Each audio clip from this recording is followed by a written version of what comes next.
আজকে আমরা নিয়ে এসেছি শিক্ষার তরফ থেকে কিছু মক প্রশ্ন এবার এই যে মক প্রশ্নটা আছে এটা হচ্ছে স্পেশালি ওয়েস্ট বেঙ্গল পুলিশ তার উপর বেস করে।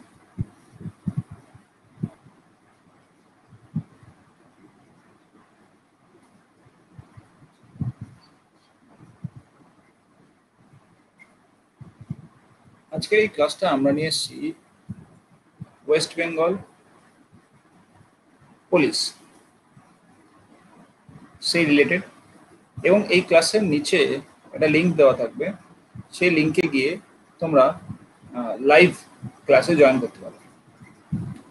এখানে আমরা এই লাইভ ক্লাসে কি কি করব, আমরা মূলত টার্গেট করব মক টেস্ট ওরিয়েন্টেড, বিশেষত পুলিশ জাতীয় এক্সাম যেমন Kolkata police, constable, SI, excise, রেলের গ্রুপ ডি,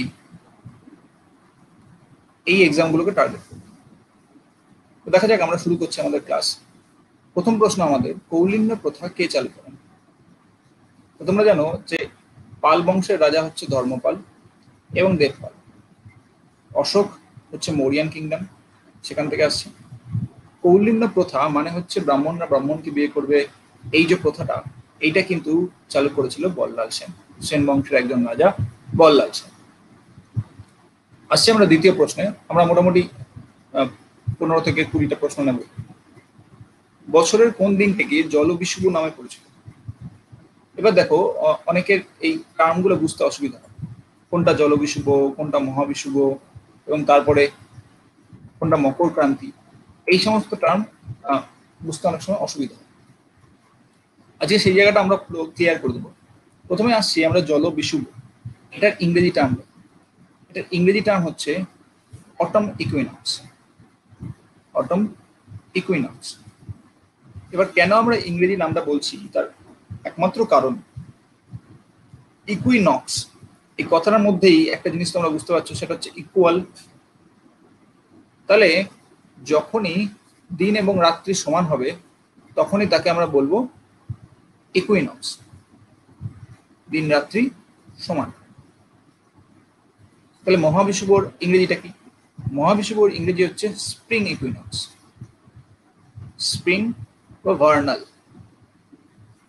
স্প্রিং বা ভার্নাল ইকুইনক্স। তাহলে এখানেও কি হবে, দিন রাত্রি সমান।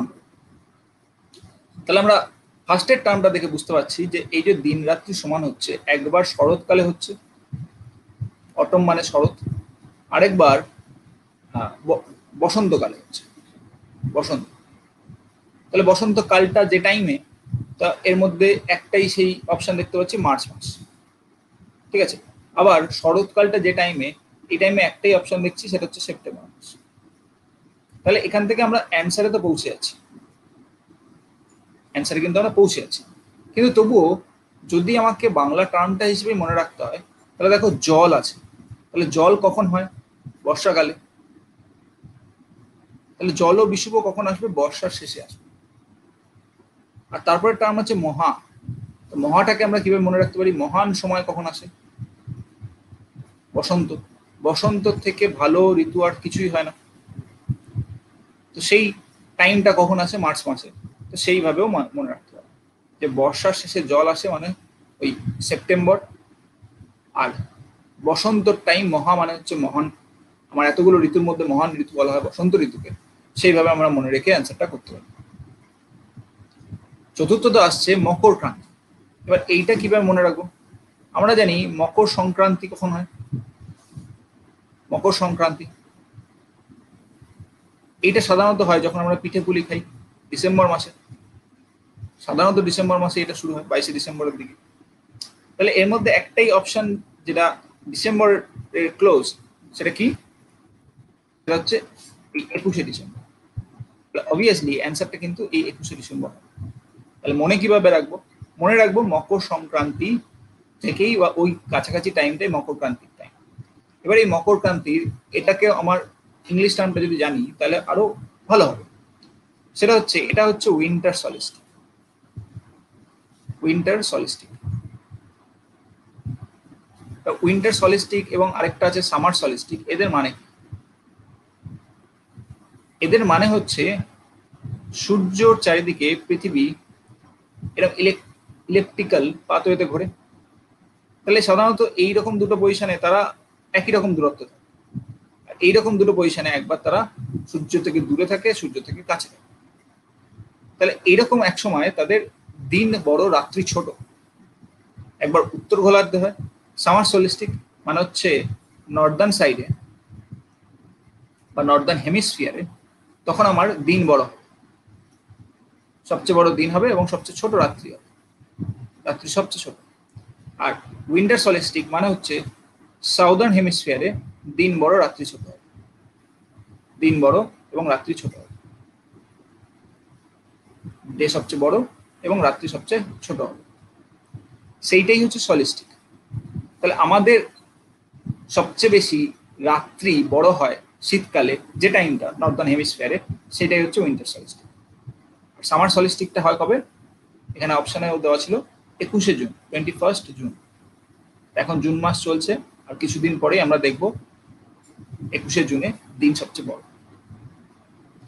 তাহলে ওভারঅল আমরা এই পুরো ব্যাপারটা আশা করি বুঝলাম। এবার আমরা যাচ্ছি 5 নম্বর প্রশ্ন, সেটা হচ্ছে হোয়াট হ্যাপেন টু নেতাজি। এই বইটার রচয়িতা, এই বইটার রচয়িতা হচ্ছে অনুজ ধর। ঠিক আছে, অ্যামাজনে এই বইটা দেখতে পাবো, মোটামুটি 300-309 টাকা দাম। এটা নেতাজি সম্পর্কে, নেতাজি বিরুদ্ধে যে চক্রান্ত, এই সমস্ত বিষয় নিয়ে এই বইটা লেখা। আশা করি 5 নম্বর কোশ্চেনের অ্যান্সারটা বোঝা গেল।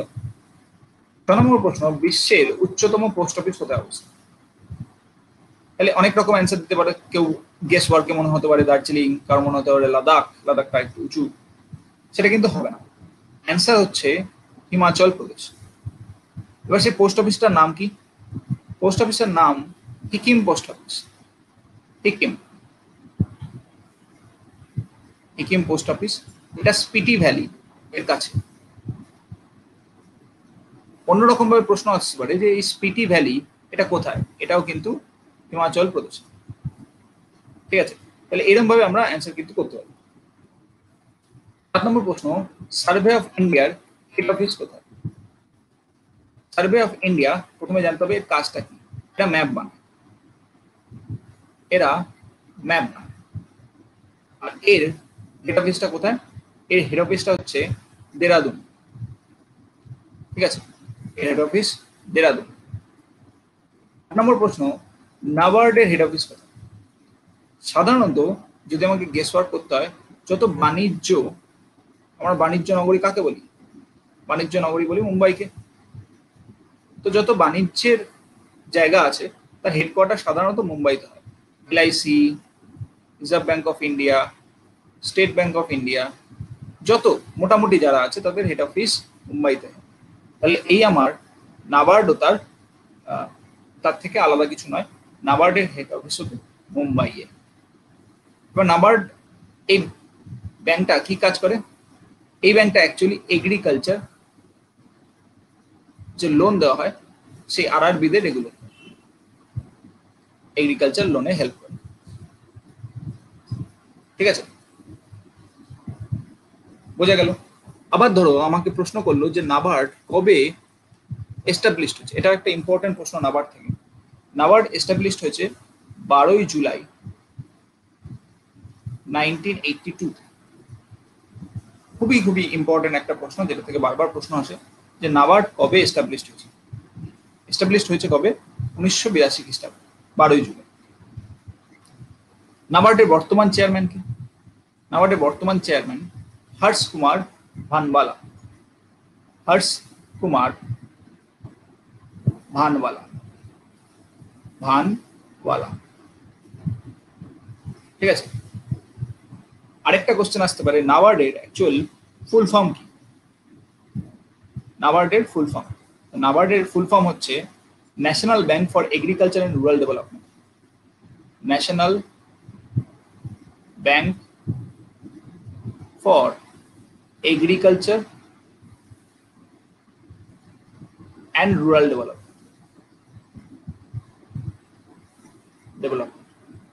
এছাড়া কিন্তু আর কোনো প্রশ্ন নাবার্ড থেকে সাধারণত আসে না।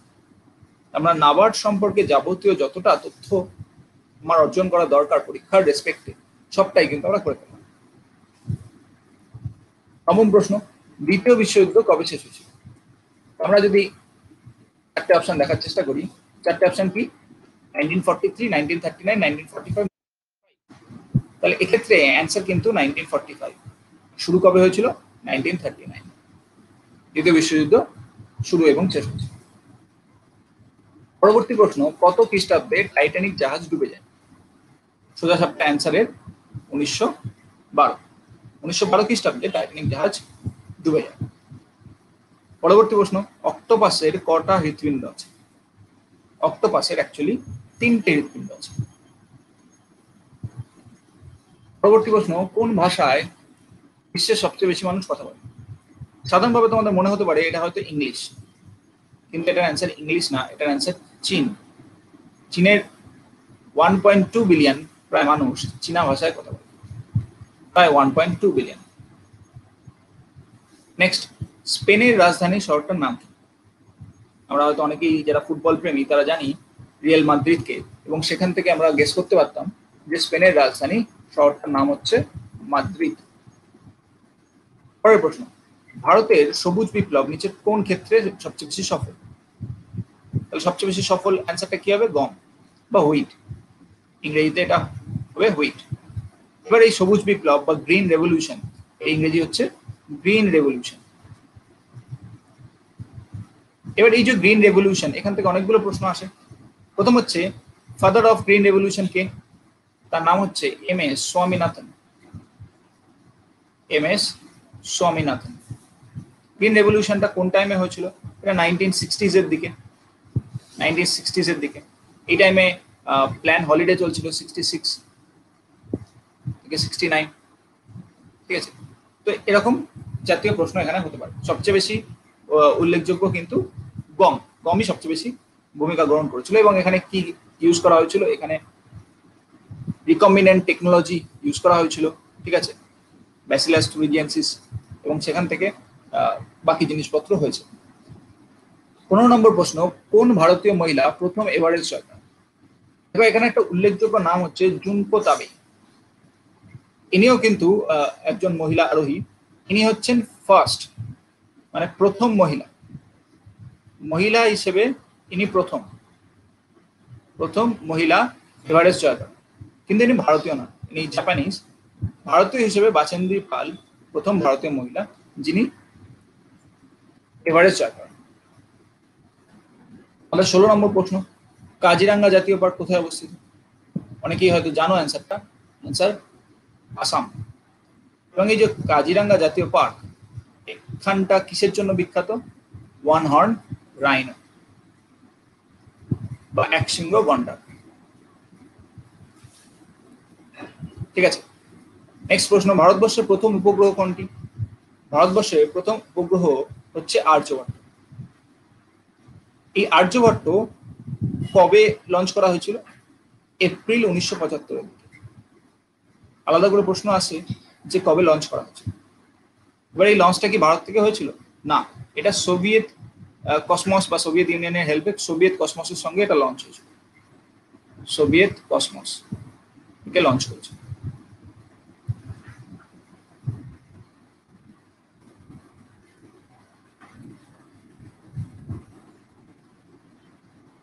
আঠারো নম্বর প্রশ্ন, প্রথম এশিয়ান গেমস কোথায় অবস্থিত?